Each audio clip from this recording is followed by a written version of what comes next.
بسم اللہ الرحمن الرحیم۔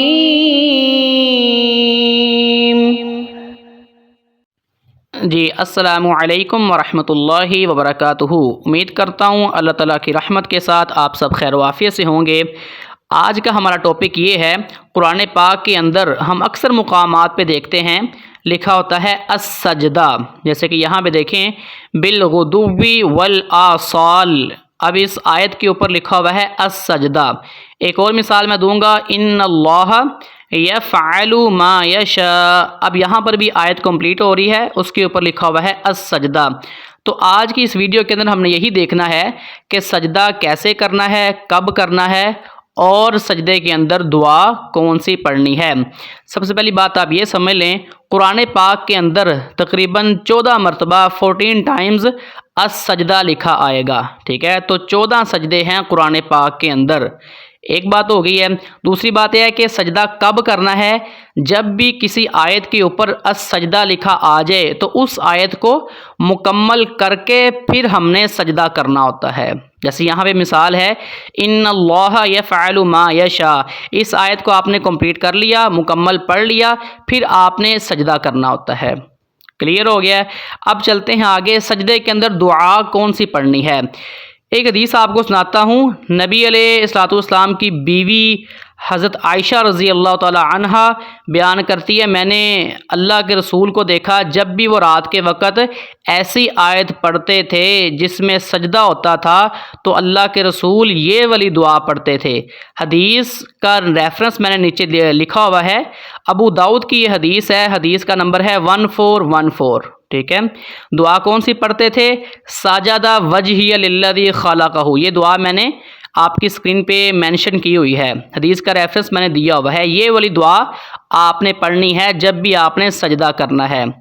اور آگے چلتے ہیں، کچھ صحابہ بھی بیان کرتے ہیں، میں صرف حدیث تھوڑی سی لمبی ہے، میں صرف آپ کے سامنے مفہوم رکھوں گا کہ ایک صحابی بیان کرتے ہیں، میں نے اللہ کے رسول کو دیکھا جب بھی ایسی آیت کی تلاوت کرتے تھے جس کے اوپر سجدہ کرنا ہوتا تھا تو اللہ کے رسول یہ والی دعا پڑھتے تھے۔ دعا آپ کی اسکرین پہ ہے، اللہم اکتب لی، یہ دعا تھوڑی سی لمبی ہے لیکن میں نے مینشن کی ہوئی ہے۔ یہاں پر بھی میں نے حدیث کا ریفرنس اوپر میں نے دیا ہوا ہے تاکہ بات ذرا اوتھینٹک ہو جائے، دلیل کے ساتھ ہو جائے۔ اب کوسچن یہ ہے کہ کون سی دعا ہم نے پڑھنی ہے، کیا ہم سبحان ربی الاعلیٰ نہیں پڑھ سکتے؟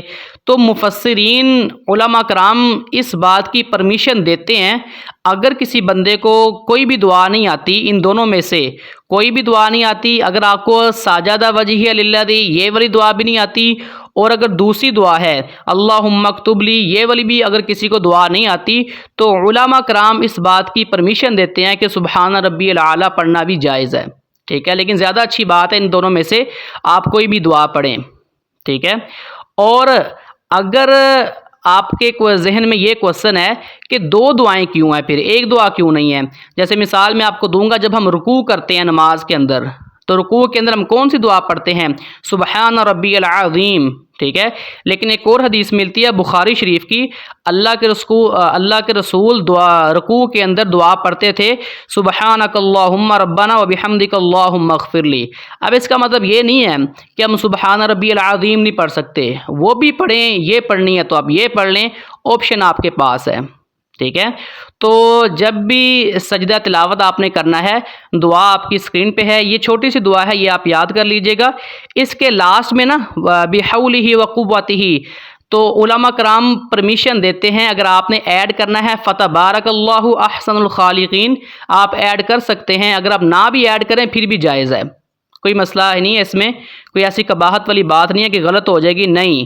اگر آپ نے فتبارک اللہ احسن الخالقین ایڈ کرنا ہے تو آپ ایڈ کر سکتے ہیں، نہ ایڈ کریں پھر بھی ٹھیک ہے۔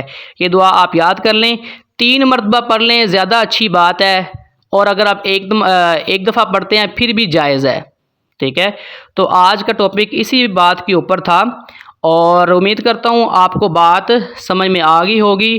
کسی بھی قسم کا کوئی کوسچن ہوتا ہے آپ واٹس ایپ پہ ضرور رابطہ کر سکتے ہیں، نمبر آپ کی اسکرین پہ ہے، یا پھر آپ کمنٹ باکس میں کوسچن آپ کر سکتے ہیں، انشاءاللہ ہر طرح سے رہنمائی کرنے کے لیے تیار ہیں۔ اللہ تعالی ہمارا حامی و ناصر ہو۔ السلام علیکم ورحمۃ اللہ وبرکاتہ۔